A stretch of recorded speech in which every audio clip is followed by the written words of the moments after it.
Tous ceux-là qui sont venus trouver Jésus-Christ. Même ceux-là aujourd'hui qui se frappent la poitrine pour dire que non, bon voilà, moi aussi je suis Dieu, ils sont venus trouver le Christ. Ils peuvent dire non, Jésus n'est pas Dieu, mais ils ne seront pas capables de détrôner Jésus-Christ de là où il est. Ils peuvent dire non, Jésus n'est pas mon Dieu, mais ils ne seront pas capables de l'enlever de là où il est assis. Il y a beaucoup de personnes aujourd'hui. Le mensonge est devenu une vie normale. Tout simplement parce que tu as été enivré par les démons. Tu ne peux plus dire la vérité. Tu ne peux plus marquer la vérité. Et le mensonge est devenu une vie correcte. La conséquence, plutôt la boisson spirituelle. Tu perds l'essence. Même celui qui devait dire la vérité trouve un malin plaisir en mentant.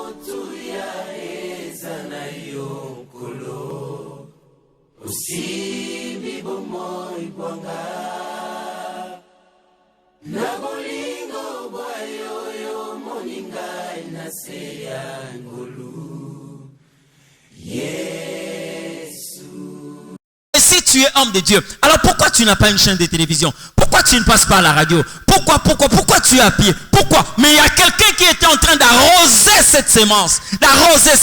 Bien aimé, aujourd'hui, c'est un grand homme de Dieu parmi les généraux que vous trouvez aux États-Unis de l'évangile. Cet homme de Dieu est là, mais il témoigne, il dit, il y a quelqu'un qui était en train d'arroser ses ministères.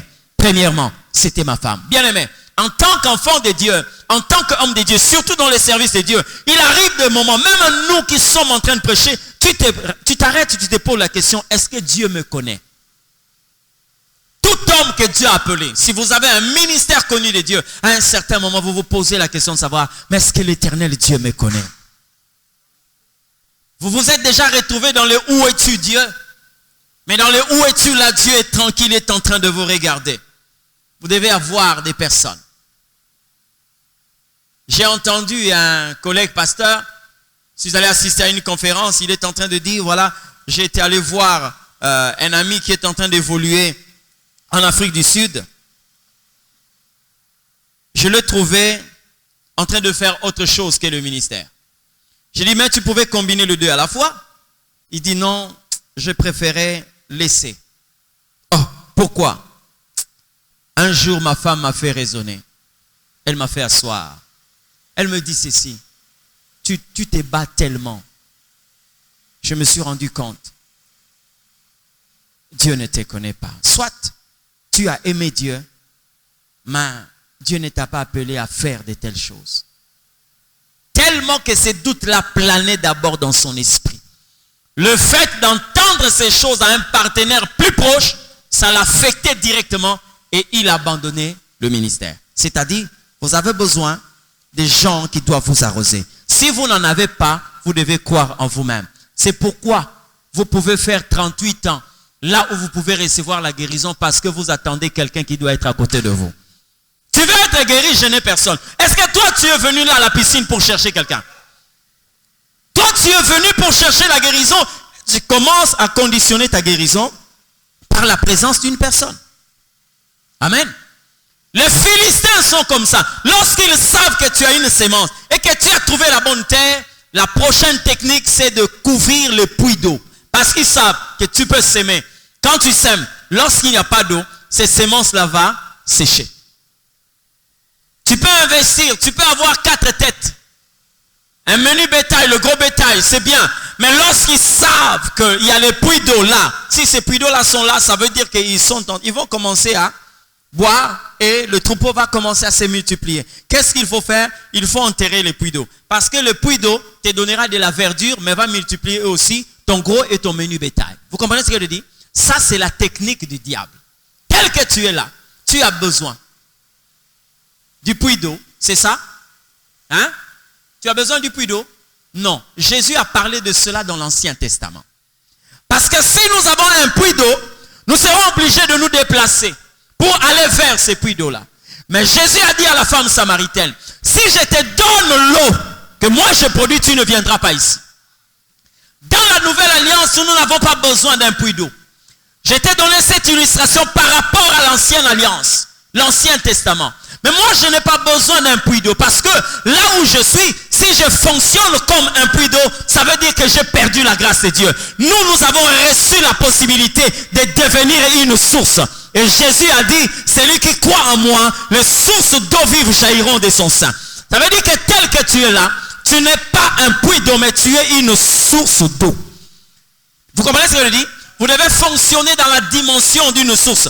Ta sémence a besoin que cette source-là commence à arroser.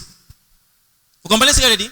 La puissance que nous avions reçue, hein, c'est que nous avons reçu de la part du Seigneur.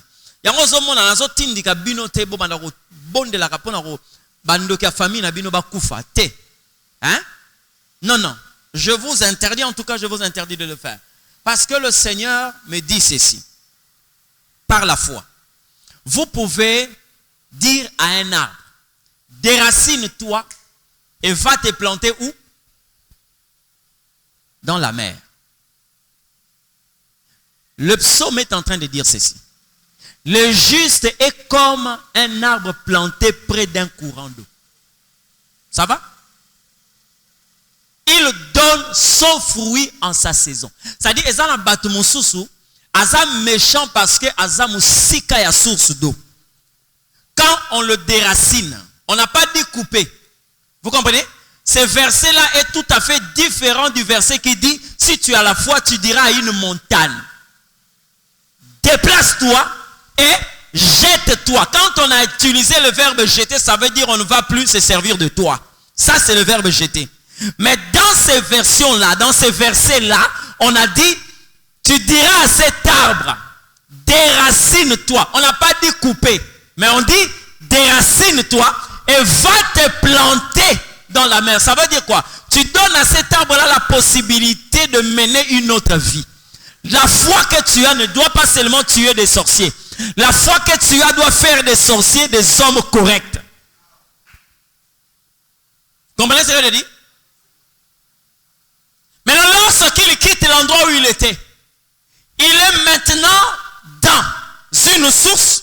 La Bible dit, cet arbre-là donne son fruit en sa saison. Il y a des pasteurs aujourd'hui qui vous prêchent la parole, mais qui hier étaient quelquefois dans la sorcellerie. Vous comprenez ce que je dis? Il y a de ceux qui vous prêchent la parole aujourd'hui, mais qui hier étaient dans les pratiques occultes. Mais si on les avait coupés, est-ce qu'on pouvait avoir ce que nous avons reçu aujourd'hui? Je ne crois pas. Paul était un persécuteur de l'église, mais heureusement que Dieu n'a pas voulu qu'on le coupe. On l'a déraciné seulement et on l'a planté près d'une source d'eau. Et il a écrit plusieurs épîtres. Vous comprenez ce que je dis? Paul. Vous êtes une source. C'est pourquoi, bien-aimés, vous savez, dans le Nouveau Testament, l'Esprit vient faire de tout cela qui l'ont reçu des prophètes de grâce. Je ne dis pas les prophètes de ministère, mais des grâces et de dons. Parce que le Seigneur dit, je répandrai mon esprit sur toute chair. Vos fils et vos filles prophétiseront. Vous comprenez ce que je dis? Donc, il est normal à tout enfant de Dieu de travailler dans la dimension de la prophétie. Ça, c'est donné à tout enfant de Dieu. Vous comprenez ce que je dis? C'est-à-dire, avant que tu l'exerces sur une autre personne, la possibilité que Dieu te donne, c'est que tu prophétises d'abord sur toi-même. C'est pourquoi Dieu va dire à Jérémie, fils de l'homme, prophétise. Dieu s'arrête d'abord là. Je vais prophétiser sur qui? Il te dit d'abord prophétise. Et j'ai vu des personnes dans la Bible qui ont exercé la prophétie, non sur d'autres personnes, mais sur eux-mêmes, parce que là où ils étaient, il devait y avoir une manifestation de la grâce prophétique. Je vous prends l'exemple de quelqu'un comme David.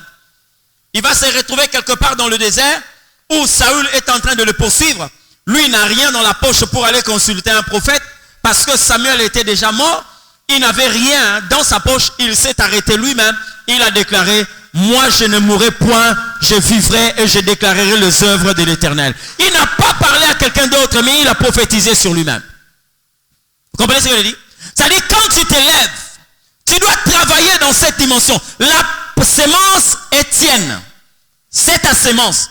Tu sais bien que tu as une main qui a reçu la bénédiction de Dieu. Tu as retrouvé la bonne terre. Lorsque les gens enterrent les puits, tu vas commencer à fonctionner comme une source. J'aimerais prier avec ce deuxième sujet, avec toi, parce que je sais qu'autour de toi, tous les puits sont déjà couverts par la poussière, mais tu es une source. Tu vas commencer à arroser, à déclarer la sémence que tu as placée en terre. Cette sémence doit pousser. Cette sémence doit donner des fruits qui viennent à maturité. Cette sémence doit donner une sémence 1000, 2 sémences 100, 4. Donc, au fur et à mesure que tu es en train d'avancer, si j'ai placé ici un grain, ça doit amener 30. Si j'ai placé ici 2, ça doit me donner 60. Tu vas commencer à arroser. Tu vas commencer à arroser en tant qu'une source.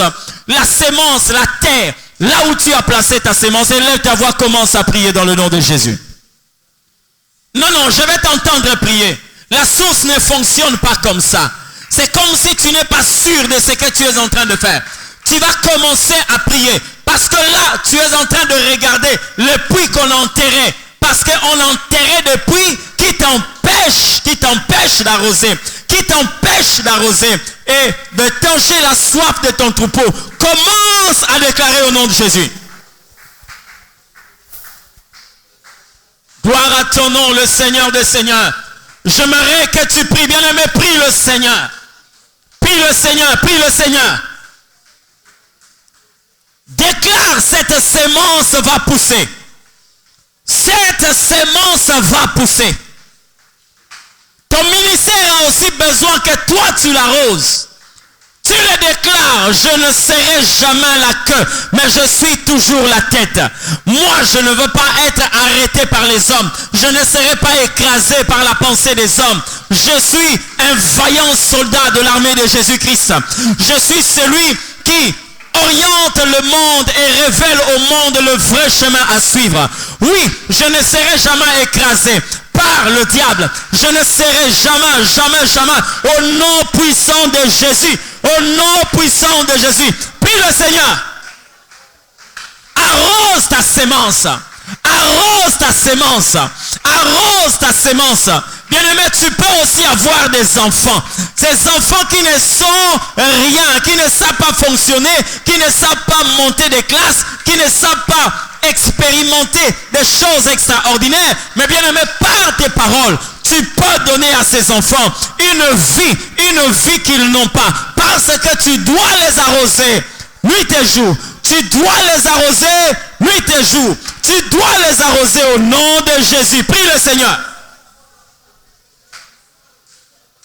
Gloire à ton nom, le Seigneur des Seigneurs. Gloire à toi, le puissant Sauveur. Rien ne mourra entre mes mains. Rien ne mourra entre mes mains. Aucune sécheresse ne sera constatée en moi. Au nom puissant de Jésus. Rien alors rien. Au nom puissant de Jésus. Je suis en train de prier au nom de Jésus-Christ de Nazareth. Je vis la gloire de Dieu. Je vis la grâce de Dieu. Je vis la grâce de Dieu au nom de Jésus. Prie le Seigneur de gloire. Prie le Seigneur des Seigneurs. Sois béni, Seigneur. Sois béni. Sois béni, grand Dieu. Sois béni, puissant vainqueur. Sois béni, sois béni. Prince élevé. Prie le Seigneur des Seigneurs. Prie le Dieu de paix. Prie le Dieu de paix. Gloire à ton nom, le Seigneur des armées. Écoute-moi, bien-aimé. Nous allons prier toujours par rapport à ce sujet de la Bible. Parce que pendant que nous sommes en train de prier, je sens une insistance par le Saint-Esprit. Autour de toi, il y a des gens qui ont enterré des puits. La sécheresse que tu vis actuellement est causée par la méchanceté de Philistins. Jésus dit, Si tu crois en moi, les sources d'eau vive jailliront de ton sein. Tu es en train de prier. Tu es en train de prier, tu le déclares. La mort ne régnera pas parmi toutes tes semences. La mort ne va pas dominer là où tu as choisi pour mettre ta sémence. La mort ne dominera jamais. Je suis en train d'arroser. Je suis en train de communiquer la vie. La vie. Je suis en train de communiquer la vie à tout ce que j'ai touché, à tout ce que je semais, à tout ce que j'ai projeté. Aucun projet ne va être détruit, aucun projet ne va être enterré. Je suis en train de les arroser au nom de Jésus. Bien-aimé, lorsque tu fonctionnes comme une source, même là où les gens ont enterré des choses, la puissance de la source peut faire de sorte que le sable, la poussière soit éloigné, soit ôté, pour que ce qui est enterré soit découvert au nom de Jésus. Élève ta voix, commence à prier. Commence à prier. Commence à prier. Tu peux avoir une grâce là où on a placé la poussière. Tu peux avoir un don qu'on a couvert de poussière. Mais bien aimé, la force de la source. Au nom de Jésus, je ne viendrai pas au puits. Je n'en ai pas besoin. Je laisse les autres Samaritains venir au puits. Mais moi, j'ai rencontré Jésus. Et il m'a dit, si tu me rencontres, les sources d'eau vive jailliront de ton sein. Oui, prie l'Éternel Dieu. Prie l'Éternel Dieu. Dans le nom de Jésus. Dans le nom de Jésus. Gloire à ton nom, Créateur de l'univers. Gloire à ton nom, le Prince de paix. Gloire à ton nom, le puissant Sauveur. Alléluia. Alléluia. Gloire à ton nom, Jésus. Maître de l'univers. Tu es le roi des rois. Là où tu es bien-aimé, écoute-moi. J'ai compris que la bénédiction que l'Éternel a accordée à ta famille, c'est de t'avoir envoyé dans cette famille. Peut-être on attendait de l'argent, mais ta présence est une bénédiction dans cette famille. Dieu, pour visiter l'Égypte, il n'avait pas besoin de donner des millions d'argent. Il n'avait pas besoin d'envoyer un grand troupeau, mais il envoyait seulement une seule personne. Il s'appelait Joseph. L'Éternel, pour bénir Babylone, il n'avait pas besoin de millions d'argent. Il envoyait un homme qui s'appelait Daniel. Tu vas commencer à prier. C'est toi qui vas arroser cette famille. Il y a des familles qui hier étaient aux anges, mais qui aujourd'hui, les dons, les grâces sont enterrés. Il y a des familles qui étaient bien, mais aujourd'hui, cette grandeur est restée seulement dans les albums. Mais parce que les hommes ont tellement bouché les sources qui étaient, les puits d'eau qui étaient tout autour. Mais tu vas commencer à prier. Tu vas commencer à prier. Déclarer des choses sur cette famille, afin que la poussière qui a couvert cette famille soit dissipée. Afin que cette poussière qui empêche l'éclat de cette famille parte parce que tu es une source. Commence à prier dans le nom de Jésus. Commence à prier dans le nom de Jésus. Prie le Seigneur. Prie l'Éternel Dieu. Gloire à ton nom, le Seigneur des Seigneurs. Gloire à toi, le puissant vainqueur. Gloire à toi, le créateur de toutes choses. Gloire à toi, le Dieu qui règne à jamais. Gloire à ton nom. Tu prophétises, tu déclares sur la famille. Tu déclares sur la famille. Tu déclares sur ta famille. La maison de ton père. Oui, tu as la possibilité d'amener la vie là où la mort a trouvé demeure. Au nom de Jésus, que cette sécheresse passe. Que cette sécheresse s'arrête au nom de Jésus. Le processus de désertification de cette famille doit s'arrêter dans le puissant nom de Jésus-Christ. Nous sommes devenus des personnes qui dépendent des hommes. Nous sommes devenus des parasites parce que les puits d'eau ont été bouchés. Les puits d'eau ont été bouchés au nom de Jésus. Au nom puissant de Jésus. Prie l'Éternel Dieu. Déclare-le dans ta prière au nom puissant de Jésus. Gloire à ton nom, le Seigneur des Seigneurs. Gloire à toi, le puissant Sauveur. Gloire à toi, le Dieu de toute éternité. Gloire à toi, le roi qui règne jamais. Je suis en train de voir quelqu'un qui est en train de déclarer pour que sa famille sorte de ce puits, pour que sa famille sorte de l'obscurité, pour que sa famille sorte de ce chaos, dans le nom de Jésus. Prie le Seigneur. Prie l'Éternel Dieu. Sois béni le Seigneur de gloire. Prie Dieu, prie Dieu, prie Dieu, prie Dieu. Il y a des choses qui doivent s'arrêter. Gloire à ton nom, Seigneur. Il y a des choses qui doivent s'arrêter. Oh Jésus, ils ont comblé des terres, ils ont rempli de poussière le puits qui nous servait d'arroser. Le puits qui nous servait d'arroser. Gloire soit rendue à celui qui a mené la source d'eau vive. Gloire soit rendue à celui qui a fait fonctionner la source en moi. Jésus. Jésus, gloire à ton nom, le puissant sauveur. Gloire à ton nom, le créateur de l'univers. Gloire à ton nom, le Dieu de paix.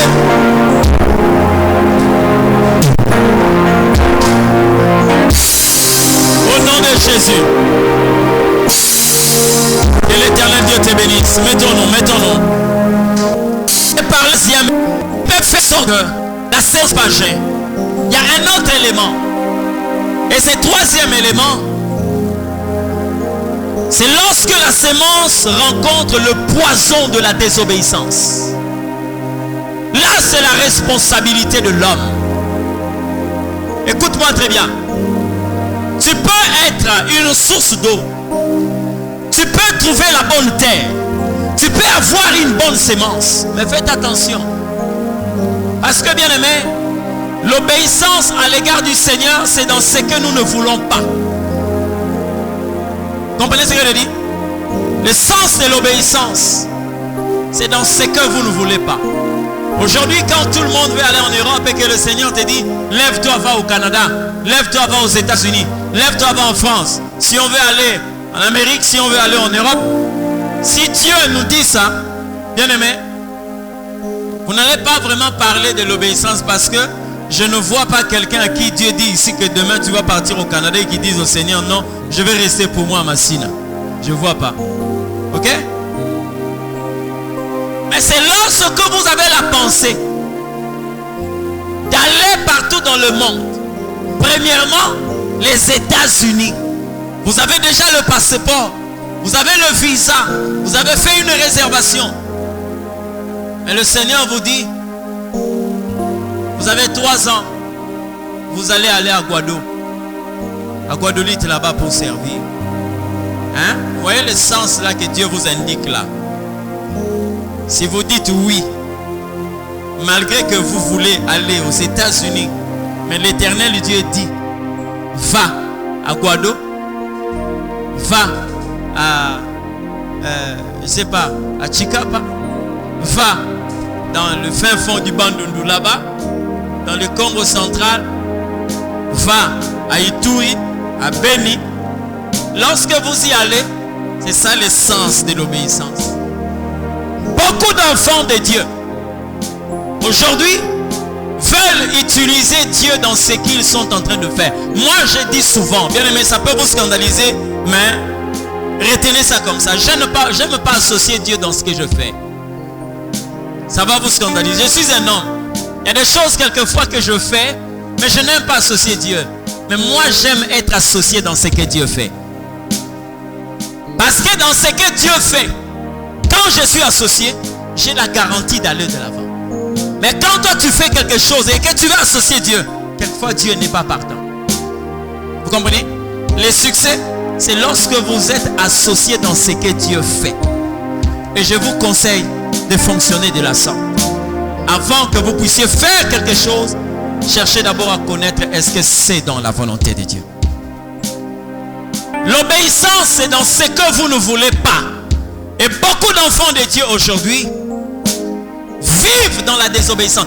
Aujourd'hui, la désobéissance est devenue une vie normale. Regardez. J'ai entendu quelqu'un, il dit, on m'avait convoqué à tel endroit. C'est un cercle très élevé de la responsabilité du pays. On l'avait convoqué là-bas.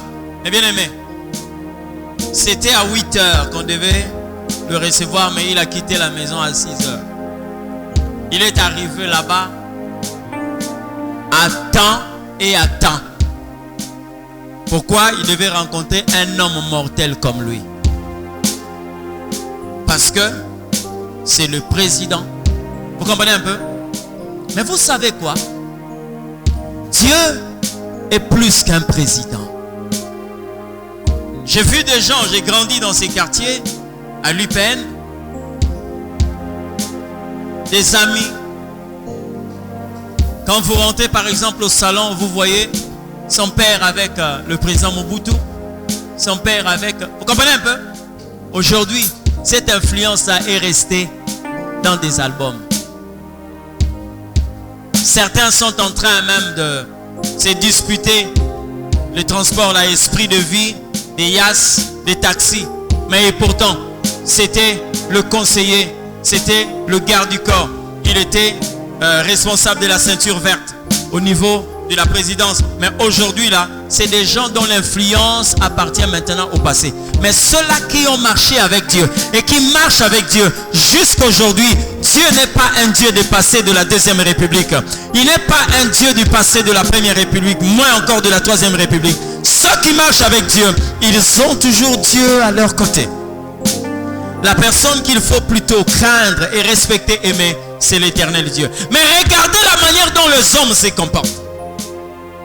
Regardez. Quand c'est un rendez-vous avec un homme, quelle que soit la sphère de ses responsabilités, on veut être là, qui vient nous trouver là. Et si c'est Dieu? Oh. La rencontre avec Dieu, c'est à quelle heure? C'est à 16h. Il y a même des gens qui n'ont jamais commencé le culte depuis qu'ils ont débuté leur vie chrétienne. Ils viennent toujours prendre le culte déjà commencé. Ils n'ont jamais assisté à une prière d'ouverture. Mais ne sachant pas que lorsque nous avons fixé un temps de rencontre avec Dieu, lorsque vous ne respectez pas ces temps, vous êtes en train de marcher contre la loi que nous avons établie ensemble avec l'Éternel. Et vous savez, dans la relation que nous avons avec Dieu, c'est une relation d'amour. La relation d'amour doit être différente. C'est-à-dire, faire l'amour, c'est différent de violer. Ça va? Il ne faut pas vous habituer au viol, mais il faut faire l'amour. Comment est-ce que vous devez vous interposer comme ça? Vous tombez comme un parachute dans un culte où vous n'avez pas connu les débuts. Et ça ne vous inquiète pas, ça ne vous dit rien. Il n'y a pas que le culte, mais il peut y avoir aussi une relation avec Dieu que vous développez à la maison. Vous savez très bien qu'à 13h, vous avez le temps quelquefois de vous recueillir dans la prière. À 12h, vous avez un moment de méditation. À 15h, il y a des moments quelquefois on est tellement accro à une émission politique, quand on voit que le sujet est tellement intéressant, et même quand le temps du rendez-vous avec l'Éternel Dieu sonne, mais on met d'abord de côté ça, on veut d'abord suivre ces sujets politiques. Amen. Mais on est dans la désobéissance. Vis-à-vis de qui? Vis-à-vis de l'Éternel. Beaucoup d'enfants de Dieu aujourd'hui ont fait de la désobéissance une vie normale. Mais regardez ce que la Bible dit à propos de la désobéissance. Deutéronome chapitre 28 verset 16. Écoutez ce que la Bible est en train de dire. Tu seras maudit dans la ville et tu seras maudit dans le champ. Hein? Le verset 15 commence en disant: si tu n'obéis pas à la voix de l'Éternel ton Dieu, voici les mots, les malédictions, les châtiments qui seront ton partage. Entre autres, on a cité ça. Tu seras maudit dans la ville et tu seras maudit dans les champs. Je vous pose la question de savoir, dans les champs, qu'est-ce qu'on fait là? Qu'est-ce qu'on va faire dans le champ? On va s'aimer, hein?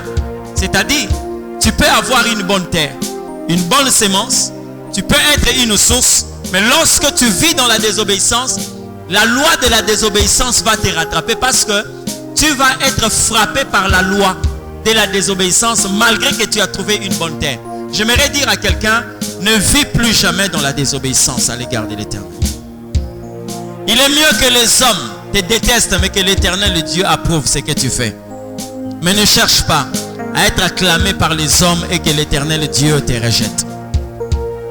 J'aimerais que nous puissions prier, parce qu'il peut y avoir des moments où tu as été vraiment un homme désobéissant vis-à-vis de l'Éternel.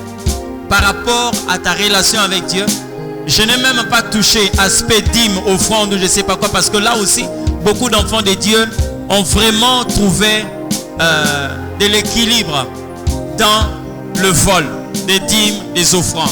Mais j'aimerais que nous puissions prier d'une manière générale, que tu demandes au Seigneur si ce que tu vis est le poids de la désobéissance, que l'Éternel Dieu t'accorde son pardon et que tu prennes la décision de ne plus marcher dans la désobéissance. Prions dans le nom de Jésus.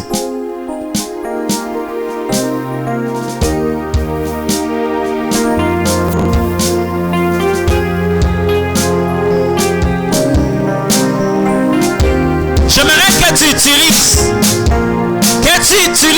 la miséricorde de Dieu. Quelquefois tu accuses l'essentiel. Or, en réalité, c'est toi le désobéissant. Bien-aimé, Dieu ne tient pas pour innocent le coupable. Non. J'aimerais te laisser un temps où tu vas demander la miséricorde de Dieu. Tu vas solliciter la miséricorde de Dieu.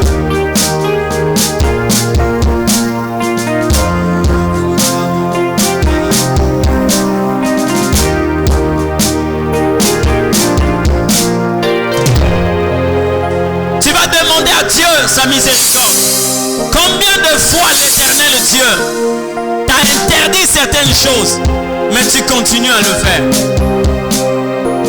Combien de fois tu as pris des engagements? Combien de fois tu as fait de vœux à l'Éternel sans les respecter?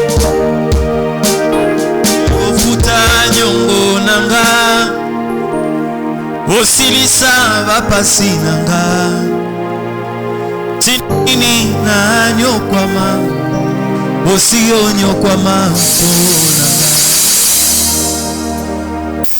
Aba papa Yokoki saka nyonso Mokano na yo Yokoki sama Onanga Talabako sekangai Balobi otikinga Motema ebateli kimia Nani ayebi yangai na yo Unana ekulusu Yesu Nyonso ekoki ponanga Nazwa elonga Salela ngai ngolo na yo Utikanga te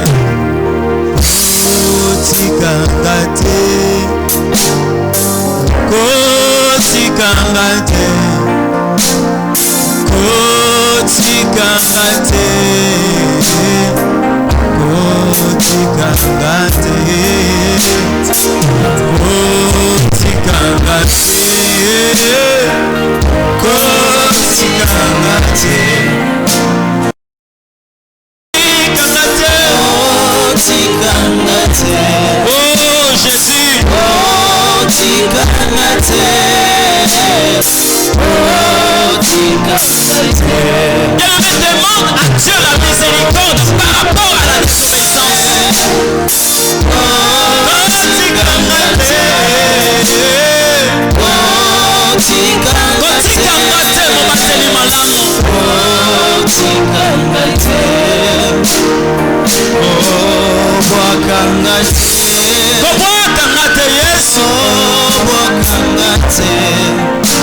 Combien de fois tu t'es inscrit dans la désobéissance? Combien de fois? Nathalie Femina Batolave Bakofuluka Aina Salia Yo Likabo Nangai Eumeli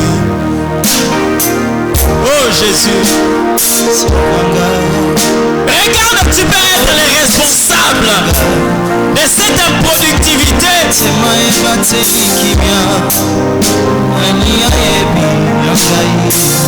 Sois béni, Seigneur.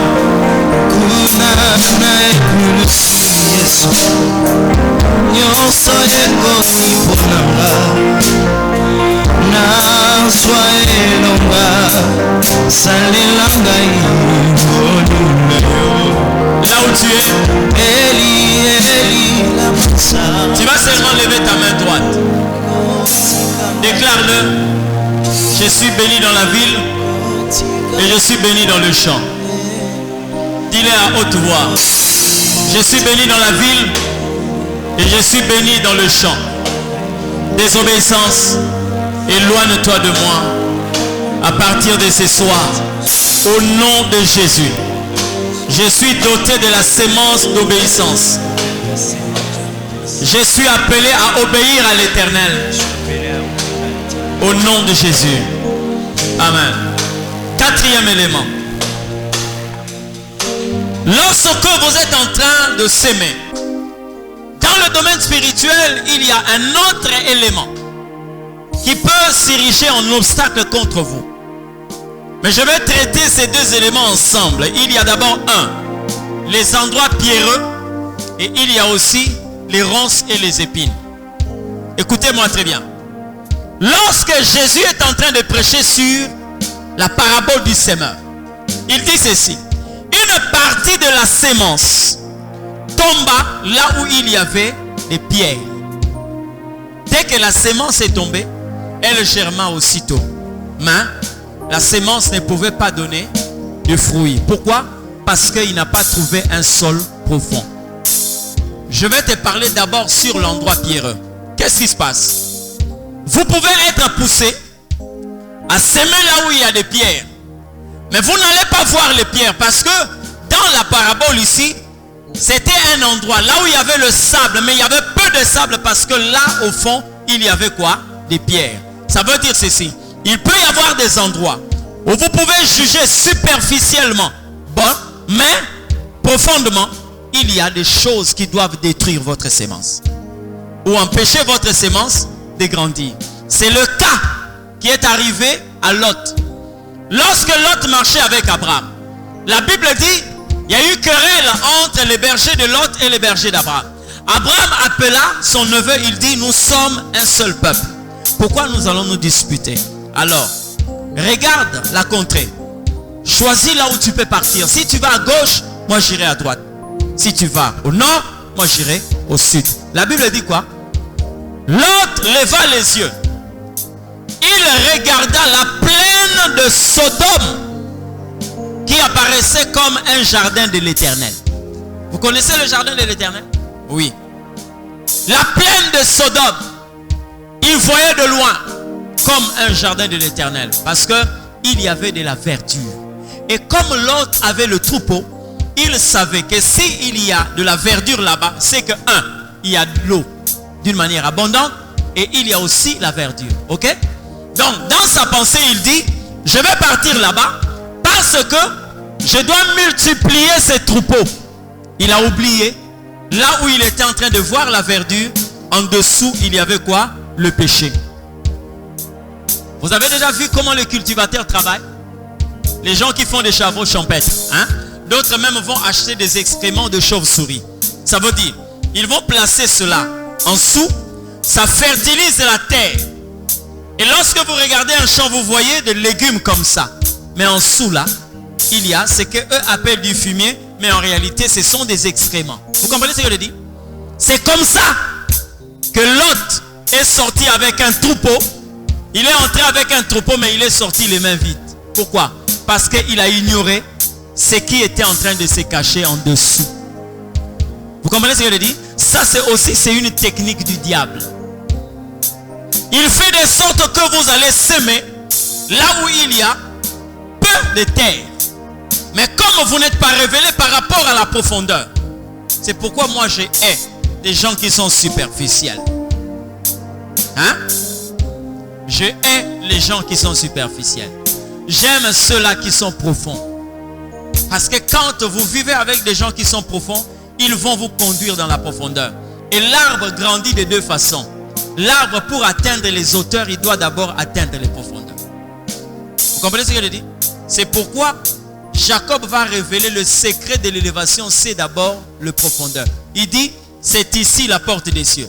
Quand il s'est réveillé, là où il avait posé sa tête, c'était une pierre. Mais il dit, c'est ici la porte des cieux. Comment toi tu veux monter au ciel, mais tu dois entrer par ici? Parce que c'est la profondeur qui nous invite à la hauteur. Maintenant le diable, il fait quoi? Il place des pierres là où vous devez normalement placer la sémence. Parce qu'il sait que la sémence peut être détruite lorsque la sémence ne trouve pas d'endroit là où elle peut jeter les racines. Vous comprenez ce que je dis? Oui. Alors vous allez vous rendre compte de quelque chose. Lorsque la sémence est jetée en terre, là où il y a un sol peu profond, qu'est-ce qui se passe? L'arbre qui devait être un arbre géant va avoir la taille d'une fleur. J'ai déjà vu des manguiers qui se sont arrêtés ici, pas pour donner le fruit. Parce que si le fruit est comme ça, il faut que la tige puisse avoir au moins cette taille. Mais comme le sol n'est pas profond, c'est superficiel. Maintenant, je vais vous révéler le pourquoi que Isaac a récolté au centuple. Lisez le verset 12. Prenez-moi seulement la première partie là. Le verset 12 là. Le chapitre 26. Le texte de base. Prenez ça. Vous allez comprendre pourquoi est-ce que Isaac a récolté au centuple. Et je te dirai ce que tu dois normalement éviter. La Bible dit quoi? Genèse chapitre 26, le verset 12. On dit quoi? Seulement la première partie là, avant la virgule. Tu vas lire seulement cette partie là. Tu as trouvé la réponse? Hein? On dit quoi? Qui a le texte là? Lisez ça, vous allez trouver la réponse. On dit quoi?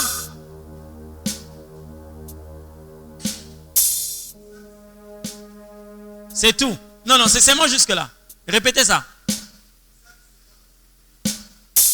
Vous avez trouvé la réponse? C'est quoi?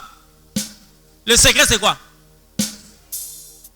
Il a semé, c'est vrai. Mais il y a un autre secret là. On dit quoi? Non. Bokene Musika. Isaac sema. Oui. Dans. Maintenant le diable va vous pousser à semer sur. C'est pourquoi vous allez voir même Dieu, quand il nous appelle pour la première fois, il ne veut pas placer le Saint-Esprit là où il n'y a pas eu un travail de purification. Il dit quoi? Je répandrai mon esprit sûr. Lorsque vous avez l'esprit sûr, ça ne veut pas dire que vous êtes arrivé. Parce que le parcours du Saint-Esprit, c'est qu'il quitte les sûrs, qu'il demeure dans. Vous comprenez? C'est là où la Bible dit, ceux qui ont l'esprit en eux sont appelés. Voilà.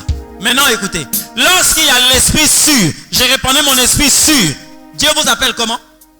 Vos fils et vos filles. Mais quand l'esprit est dans, la Bible t'appelle les fils de Dieu.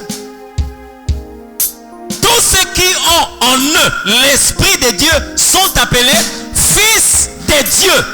Mais ceux qui ont l'esprit sûr sont appelés fils des hommes. Quand l'esprit vient sur une personne, tu peux encore ressembler à ton père. Tu ne vas pas comprendre qu'il y a même des prostituées qui ont vu en Jésus un prophète.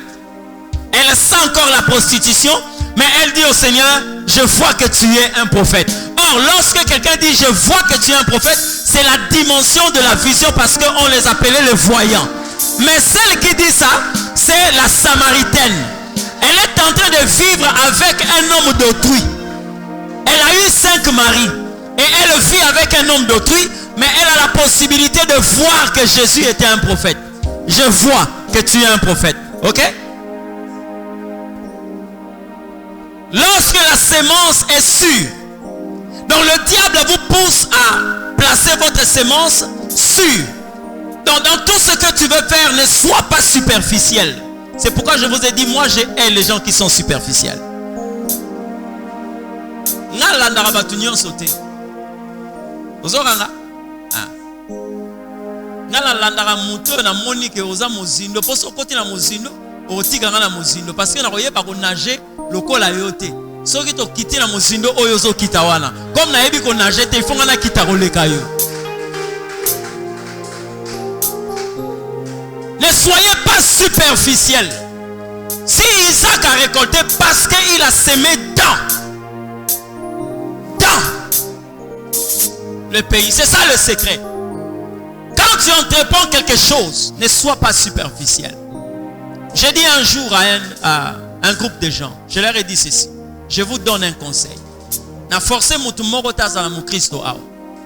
Mais soro lingo kota na musala molili, fais un effort d'être profond dans les sciences occultes. Parce que dans le monde, les gens qui souffrent, ce sont ceux qui sont superficiels.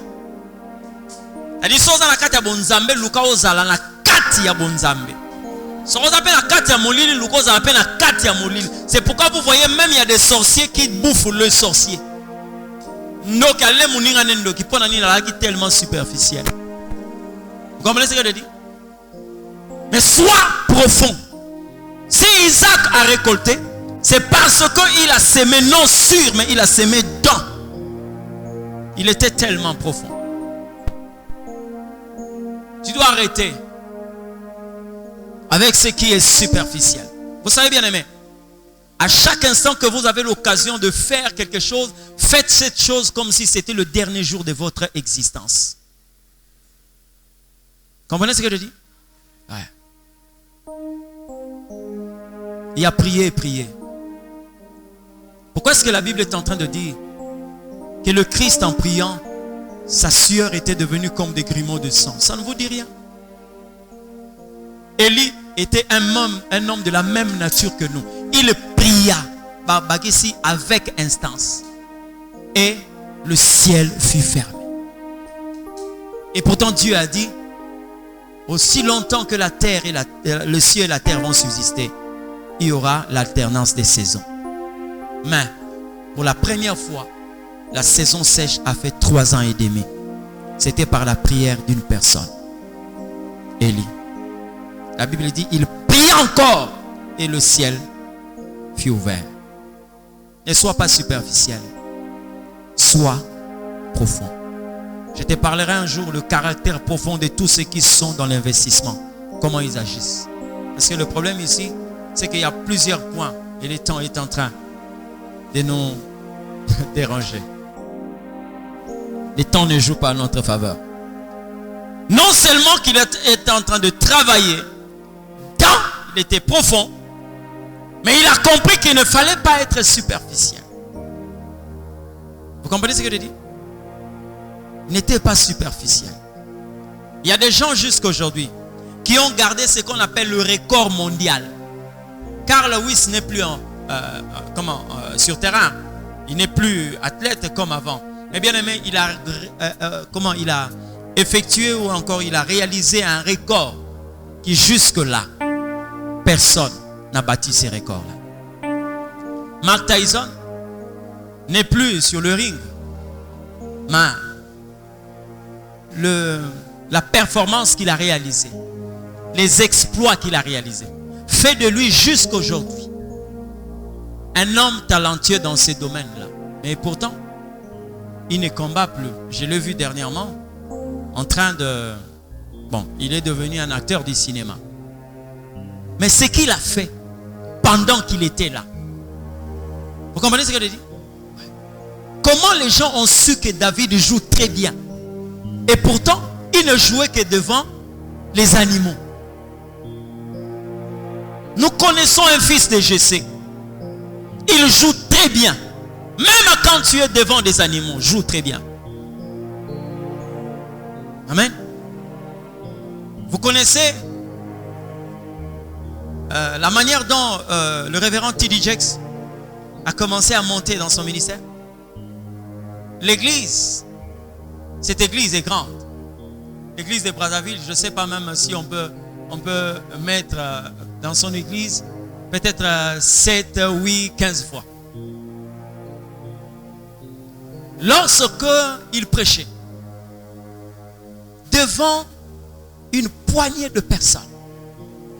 Il ne voyait pas cela. Il voyait autre chose. Un jour, il y a un homme de Dieu qui est venu assister, voir un monsieur avec qui ils étaient en affaires. Il arrive, comme c'était une célébrité, il avait le capuche et il est entré en voiture, bon, ils ont traité. Mais il entendait quelqu'un prêcher. Il pose la question, il dit, mais c'est qui celui-là? Il dit, non, c'est un pasteur du quartier. Bon, on ne le connaît pas vraiment, on ne le connaît pas. Mais moi aussi je le suis. Mais je vais rester un peu 15 minutes pour le suivre. Il est resté 15 minutes. Lui-même, en tant qu'un homme d'affaires, il est aussi un prédicateur. Il dit, non. Mais cet homme est profond. Il est parti. Une autre fois, il est venu. T.D. Jakes est en train de prêcher à l'église. Il finit l'affaire, il dit non, je dois assister. Et il est entré dans l'église en capuche. Il est entré, il s'est assis quelque part. Il a écouté la parole de Dieu. Il est sorti. Il dit non, je n'ai jamais entendu quelqu'un parler de la sorte. Vous comprenez ce que je dis? Et s'il se disait que non, ils ne sont qu'ici au nombre de 12. Il ne savait pas. Quelqu'un m'a dit une fois, ton église, ce ne sont pas les murs. Que ce soit ici à Kinshasa, que ce soit à Brazzaville, que ce soit... Non. Il faut voir au-delà. Au-delà. C'est resté dans ma tête. Et un jour, il a appelé le révérend T.D. Jakes en disant, j'aimerais vous rencontrer. Il n'y a pas de problème. Maintenant, lui-même avait une conférence où il devait intervenir. Il y avait des grands hommes de Dieu. Parmi ces hommes de Dieu, il y avait Maurice Cerullo. Vous connaissez Maurice Cerullo, le docteur Maurice Cerullo. Il y avait beaucoup d'hommes de Dieu. Ça dit que non seulement qu'ils sont hommes de Dieu, mais des hommes d'affaires, des milliardaires. Alors, ils ont voulu parler sur un sujet. Lui, il dit non. Je préfère que les gens écoutent cet homme de Dieu-là. Lui était parmi les orateurs. Il appelle l'organisateur. Il dit, moi, je ne veux pas prêcher, mais je vous donne un pasteur. Un homme de Dieu. Il s'appelle comment? Il dit T.D. Jakes. T.D. Jakes. C'est dans quel état? Virginie? Texas? T.D. Jakes. Je n'ai jamais entendu parler. Il pose la question à ceux qui étaient là. Vous avez déjà entendu parler d'un T.D. Jakes? Non. T.D. Jakes. Il fait quoi? Il est dans quel domaine? Non. Je vous le donne. Ah. Bon, par respect. Ok, ça va. Il peut venir prêcher. Bon, comme on ne le connaît pas, mais avec votre respect aussi, est-ce qu'on peut lui donner ne fût-ce que 25 minutes? Dit, oh, mais c'est mon espace. Mais moi j'avais 1 heure. Comment vous allez lui donner 25 minutes? Bon, puisqu'on ne le connaît pas, parce qu'il y a des gens là qui connaissent déjà des grands hommes de Dieu, ceux qui sont talentueux et tout. On ne peut pas blaguer avec l'assistance comme ça, placer quelqu'un qu'on ne connaît pas. Bien aimé, vous savez quand on vous dit certaines choses en face comme ça fait très mal. Hein? Et quand il a été appelé, on lui a dit que bon, avec l'accord du révérend, on ne peut pas vous donner 1 heure du temps, mais on vous donne le fils que 40 minutes, on voit. Et on a déjà préparé une cartouche. Au cas où il allait foutre n'importe quoi, il y a un autre homme de Dieu qui devait normalement couvrir cela. Parce qu'ils se connaissent. Et quand il arrive, il dit non. C'est même beaucoup. Et 40 minutes que vous m'avez donné, c'est beaucoup. Vous pouvez me donner même 30 minutes. Il n'y a pas de problème. 30 minutes. Oh non, il va prendre 30 minutes. Comme ça, le 20 minutes, 30 minutes restantes, tu vas couvrir ça parce que bon, on ne sait pas qu'est-ce qu'il va dire à l'assistance. Il a pris d'abord 15 minutes en train d'adorer Dieu. 15 minutes, il était en train d'adorer le Seigneur. Les gens étaient là en train de le regarder. D'autres étaient en train de chanter. Ils adoraient. Il lui restait 15 minutes. Il a ouvert la Bible. Il a commencé à parler. C'était terrible. C'était terrible. C'est le protocole qui commençait à faire des tours en disant, vous avez encore 15 minutes. Vous avez encore 15 minutes. Les gens étaient en train d'intervenir et ceux qui étaient à l'extérieur en train de suivre en direct, ils disent non, laissez cet homme parler. Laissez cet homme parler. Pendant qu'il était en train de parler, pendant qu'il était en train de prêcher, bien aimé, des chèques tombaient sur la chair. Des gens qui écrivaient des montants, qui étaient en train de déposer des chèques pour son ministère. Et c'est comme ça, bien aimé, que TD Jakes a commencé à monter. C'était une explosion pour 30 minutes. Ne sois pas superficiel. Le jour où on va te donner l'occasion de chanter, de conduire le culte, de prêcher, tu n'as pas besoin de beaucoup de minutes. Ne sois pas superficiel. Il faut être profond. Dieu est un Dieu des profondeurs. Vous comprenez ce que je dis? Il est le Dieu qui se cache. Il faut être profond. C'est comme ça qu'il a dit aux disciples qui étaient sur le chemin de Maüs: si vous êtes superficiel, vous ne me verrez jamais. Ils sont arrivés avec un homme qu'ils ne connaissaient pas. Il paraissait partir loin. Il paraissait s'éloigner. Mais ils ont dit: est-ce que tu ne peux pas passer la nuit avec nous? Regarde, l'heure est déjà avancée.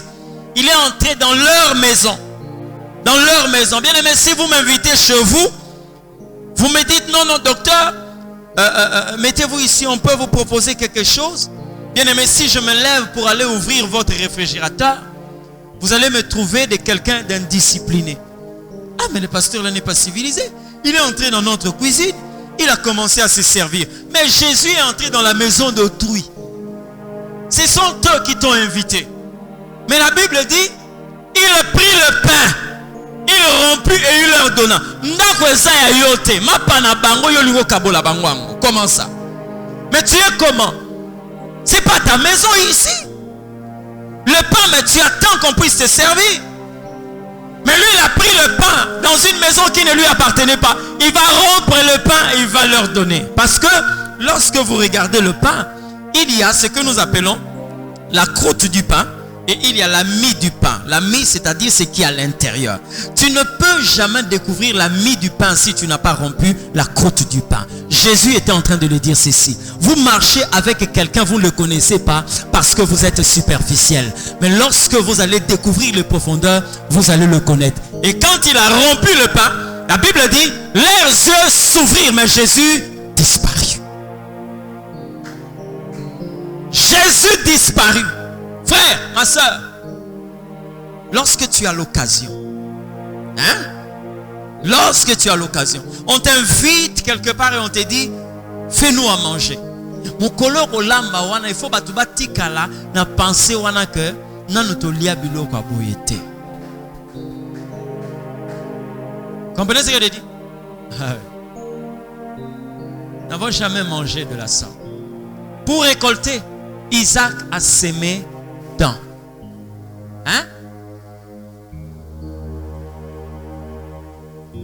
Fais-toi beau, fais-toi belle. Exploite les profondeurs. Lorsque les endroits pierreux interviennent dans la sémence, on ne verra jamais un arbre comme ça, mais on va le regarder comme ça. Parce que la taille du sol ne permet pas à l'arbre de jeter loin ses racines. Et c'est comme ça que quelquefois la sémence meurt. Moto alona ki manga. Ola buka manga. Moyen c'était comme awa ezate parce que par racine les eaux vandate. Quand il y a un vent, la Bible dit quoi? L'arbre va se renverser. La dernière des choses pour la journée d'aujourd'hui, c'est les ronces et les épines. Il y a des personnes ici dont la terre de leur vie est rendue fertile pour des ronces et les épines. Jésus a dit: les ronces et les épines représentent les soucis et les inquiétudes. Ça veut dire que dans ta vie, ce qui pousse facilement, ce sont les inquiétudes. C'est-à-dire quand on cherche dans ta vie, les inquiétudes, on le trouve même en surface. Mais ces inquiétudes-là empêchent quelquefois à ta sémence de puisse germer. Ça étouffe cette sémence. Comment tu veux investir? Mais tu commences déjà avec la pensée, est-ce que vous simba? Hein? Le diable va utiliser ta propre conviction pour détruire ce que toi-même tu as sémé. Le diable n'est pas un homme fort. Écoute-moi très bien. Il n'est pas fort. Mais c'est ta mauvaise conviction qui le rend fort. Je l'ai souvent dit, le diable, quand il a mené Jésus au sommet du temple, si tu amènes quelqu'un au sommet, par exemple, de ICZ, ou encore la voie du Congo, la RTNC, au sommet là-bas, si tu veux qu'il tombe, tu vas faire quoi? Tu vas le pousser. Mais Jésus, le diable le conduit là. Au lieu qu'il le pousse, il dit à Jésus, jette-toi. Tu comprends ce que je dis? C'est-à-dire, il veut passer par toi-même pour accomplir ce que lui veut. Parce que tant c'est-à-dire, le diable est en train de croire qu'il n'a pas la force de te renverser.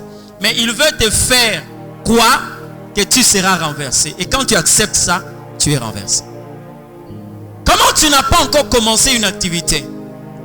Mais déjà tu commences avec le est-ce que ça va marcher?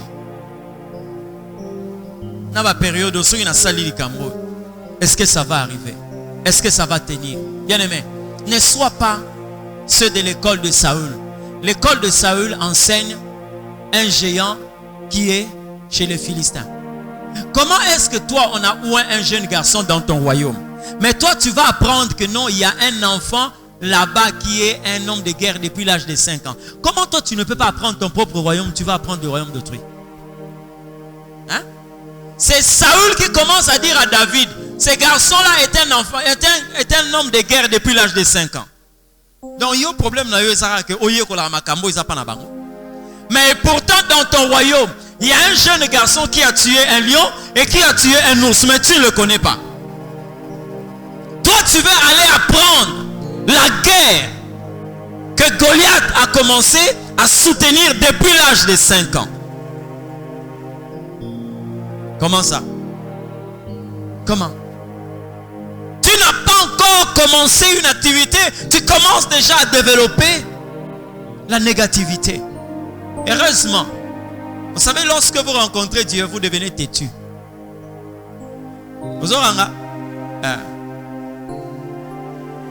Namboko bata mutuma ka seza bata lamuka te. Ya bata FCCT. Namboko bata mutuma ka seza bata wakutana na Nzambe. Deviens têtu. Même quand tu lui dis que c'est un homme de guerre depuis l'âge de 5 ans, il te dira, j'ai tué un ours et j'ai tué un lion. Je tuerai cet homme. Amen. Tu ne dois pas laisser ta vie être dominée par des ronces et les épines. J'ai connu un homme qui a défriché le terrain pour nous les enfants de Dieu. Vous savez, lorsque vous voulez s'aimer, la première des choses pour un cultivateur, c'est de sarcler le sol. Hein? Il commence à défricher le terrain. Défriche le terrain. Là, il ne sème pas. Il va défricher seulement le terrain. De sorte que tout ce qui peut être comme obstacle, il enlève ça. Et la prochaine fois, quand il arrive, c'est pour jeter la sémence. Mais le Seigneur dit, il est venu. Il a défriché aussi le terrain. Mais quand on défriche le terrain, on fait quoi? On va tourner le sol. Et quand on tourne le sol, on enlève aussi ce qui peut être comme obstacle pour la sémence qui est en train d'arriver. Or, nous étions derrière pendant que le Christ est en train de défricher le terrain. Et il s'est rendu compte que nous sommes en train de venir pour cultiver, mais il était en train d'enlever. Ce terrain-là, c'est un terrain que Jésus a déjà vaincu. C'est pourquoi il n'a pas voulu que nous puissions marcher sur les épines, mais il a pris ses épines, il a mis sur sa tête. Ça veut dire que nous, quand nous sommes en train de marcher là, les épines ont été déjà enlevées. Lorsque nous sémons, c'est pour récolter. Vous comprenez ce que je dis? Et le dernier point, c'est des personnes qui travaillent, mais avec de l'eau amère. C'est-à-dire, vous avez travaillé, vous avez sémé, mais il y a quelqu'un qui vient jeter de l'eau amère. L'eau amère, c'est quoi? Ce sont les mauvaises paroles. Hein? Bien aimé, ne blaguez pas. Le domaine spirituel, c'est un domaine compliqué. Vous savez pourquoi est-ce que Saddam Hussein a été tué? Vous savez pourquoi? Pourquoi est-ce qu'on a détruit l'Irak? Et pourtant, Bush a dit qu'il y avait quoi? Les armes nucléaires. Et Saddam Hussein était en train de fabriquer des armes nucléaires, des armes chimiques.